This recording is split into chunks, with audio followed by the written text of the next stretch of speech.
All right, we're here to talk about the Elevate Rack System by Truck Hero. It is a telescoping rack.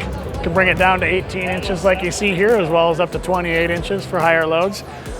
Mounts into a T-slot channel, which is really the unique piece about this. Works with really any inside mount cover, so several of our Truck Hero covers it would work with. You can also use several different rack systems, so it's a truly universal piece that you can mix and match covers and mix and match rack systems as well. Ladder rack is rated for 750 pounds on-road and 250 off-road. We designed it, it's a unique design. Most ladder racks kind of follow the contour of the cab. We've got about a 2-degree angle, which gives you full function of the cover that you have with that, whether it's a rolling or folding cover. It won't contact the ladder rack, which is really unique about this ladder rack.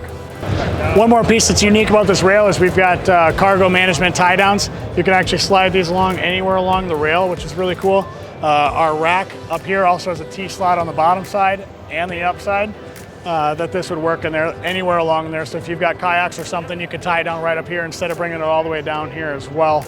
So if you need more information on this, you can find us at truck-hero.com.